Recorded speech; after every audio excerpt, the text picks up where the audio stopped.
Hi friends, welcome to Andhra అమ్మాయి. ఇవాళ మనం పూరీల కర్రీ ఎలా చేసుకోవాలో చూద్దాం. అదేనండి బొంబాయి చట్నీ. మనకి చాలామందికి ఆనియన్స్ కోసేటప్పుడు కళ్ళల్లో నుంచి నీళ్ళు వస్తూ ఉంటాయి. అలా రాకుండా ఉండాలంటే ముందుగా వాటిని ఒక 5 minutes వాటర్లో వేయండి. కళ్ళమ్మటి నీళ్ళు రాకుండా ఈజీగా కోసేయచ్చు. ఆనియన్స్ ఈ విధంగా వీడియోలో చూపిస్తున్నట్లు సన్నగా పొడుగ్గా కట్ చేసుకోవాలి.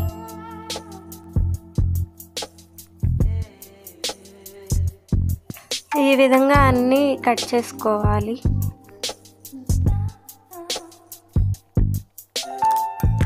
నెక్స్ట్ మనం కారానికి తగ్గట్లుగా పచ్చిమిరపకాయలు కట్ చేసుకోవాలి. ఇందులో కారం వేస్తే గట్టిగా అయిపోతుంది కర్రీ, సో మిర్చినే ప్రిఫర్ చేయండి.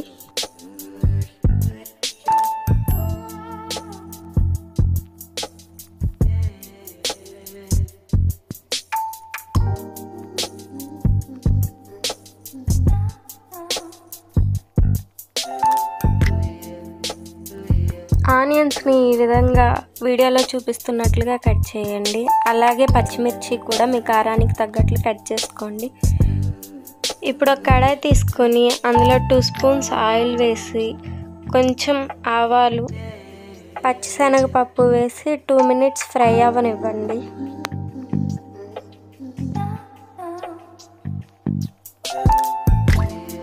ఇప్పుడు 2 ఎండుమిర్చి, కొంచెం కరివేపాకు వేసి 1 నిమిషం అలా ఫ్రై చేయండి.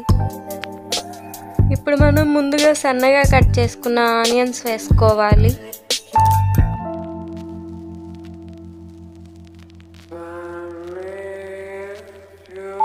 అన్ని ఆనియన్స్ వేసుకున్న తర్వాత ఒక్కసారి కలుపుకోండి.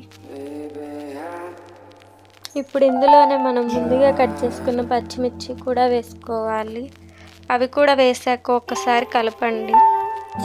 ఇప్పుడు మనకు టేస్ట్కి తగ్గంత సాల్ట్ వేసుకొని ఒకసారి బాగా కలుపుకొని కొంచెం పసుపు యాడ్ చేసి మళ్ళీ ఆనియన్స్ని ఒకసారి కలపండి. ఇలా కలిపిన తర్వాత ఒక 2 నిమిషాలు మూత పెట్టి ఆనియన్స్ని మగ్గించుకోవాలి. ఇప్పుడు అందులోనే కొంచెం వాటర్ వేసి ఒక 5 నిమిషాలు ఆనియన్స్ ట్రాన్స్పరెంట్గా అయ్యేంత వరకు ఉడికించుకోవాలి. ఇప్పుడు 1 స్పూన్ శనగపిండిలో కొంచెం వాటర్ వేసి ఉండలు లేకుండా కలుపుకొని ఆ మిశ్రమాన్ని పూరీ కర్రీలో యాడ్ చేయాలి. అలాగే 2 మెత్తగా ఉడికిన బంగాళదుంపల్ని కూడా స్మాష్ చేసి వేసుకోవాలి. అలాగే పూరీ కూడా చేస్తున్నామండి.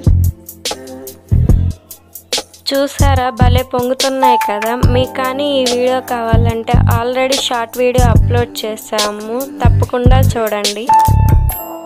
ఈ వీడియో కానీ మీకు నచ్చినట్లయితే లైక్ చేయండి, తప్పకుండా షేర్ చేయండి. ఇలాంటి మరిన్ని వీడియోస్ కోసం ఆంధ్ర అమ్మాయి ఛానల్ని సబ్స్క్రైబ్ చేసుకోండి. Bye guys.